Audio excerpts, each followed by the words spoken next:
Hi everyone, this is Ahmed Moreno, and this is an IT tutorial on creating users in Active Directory on Windows Server 2012. And this is my virtual server, Core DC, and this is my server manager tool here. And to manage Active Directory users, we're going to go to the Tools menu and click Active Directory Users and Computers. Let's widen this window up a bit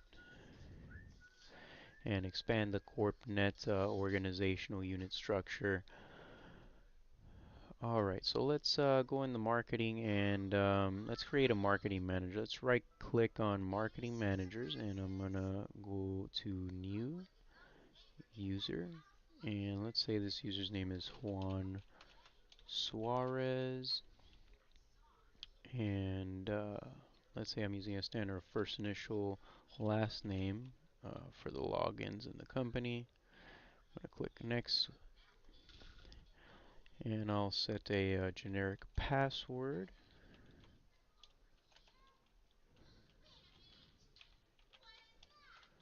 and I'll make the user change the password at the first or next logon.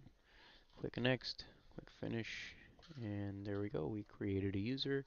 That's a marketing who's in the marketing organizational unit, and a sub-organizational unit, a child organizational unit of marketing managers, because Juan Suarez is a marketing manager.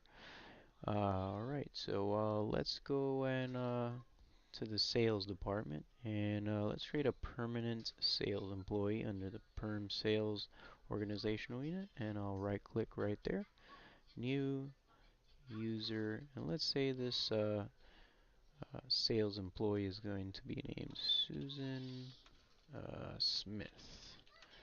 S. Smith, and you want your standards across the entire Active Directory database to always be the same. So if you set a user's logon name to first initial last name, you should always do the same thing for every user you add.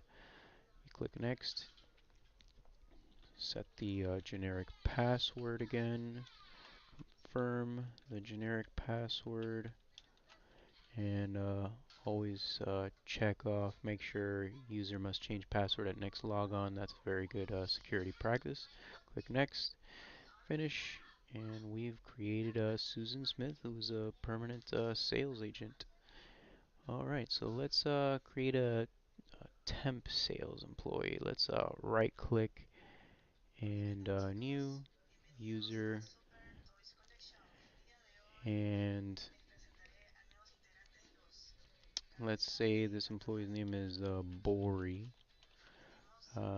Chan. So B Chan. Next, set the generic password and confirm it. Make sure user must change password at next logon is checked off. Click next, finish, and since Bori Chan is a temporary employee, let's add some modifications to this account. So let's right click him, go to properties, and let's mess with the account tab. Now let's say we only want Corey to be able to log in on certain days and certain hours. We want to go to log on hours, again in the account tab. And we want to go log on denied here so everything gets blanked out. And we're going to click and hold. Let's say he can only log in Monday to Friday, 8 to 5. And it'll confirm down here Monday to Friday from 8 a.m. to 5, and you put log on permitted, and it highlights it for you, and you are now set to only allow this employee to log in Monday through Friday from 8 a.m. to 5 p.m. Click OK. And let's also expire the user, since he's a temp employee and he will only be employed to a certain date. Same tab down here on the bottom says account expires. You click, instead of never, end of calendar. Let's say the end of the year, December 31st. This employee's account will expire because he will no longer be an employee after this date. So click OK, And now we have a temporary employee and a temporary sales agent who's only employed on a temporary basis, and we've configured his account to only be able to log in Monday through Friday from 8 a.m. to 5 p.m. And we've also configured his account to automatically expire when he is supposedly no longer a temp employee. He will either go to permanent employee status or he will no longer be employed with the company. Anyway, so let's create one more user and let's make this a sales manager. So let's click sales managers, and this time instead of right clicking, going new user, let's do it the other way. So let's just to see it, click sales managers and you click this little guy up here. See how it pops up, says create a new user in the current container, and there it is. Same thing as right clicking, new user, etc., etc. So let's say the sales manager's name is Mark Burns. M Burns. Click next. And let's set the generic password.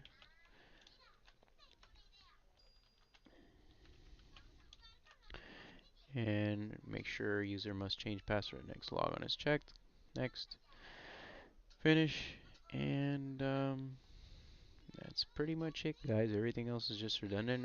We created someone in the marketing organizational unit container who was a marketing manager. We created a permanent sales agent named Susan Smith in the sales organizational units and the sub organizational units or child organizational unit of perm sales. We created a temp sales employee named Bori Chan who had specified hours and dates he could log on, as well as his account automatically expiring after his temp employment status expires. He was also in the child organizational unit of the parent sales organizational unit. And we created a sales manager as well. So that's creating users in Active Directory in Microsoft Server 2012. Hope you guys enjoyed this tutorial. And again, this is Ahmed Moreno, IT Tutorials. See you next time.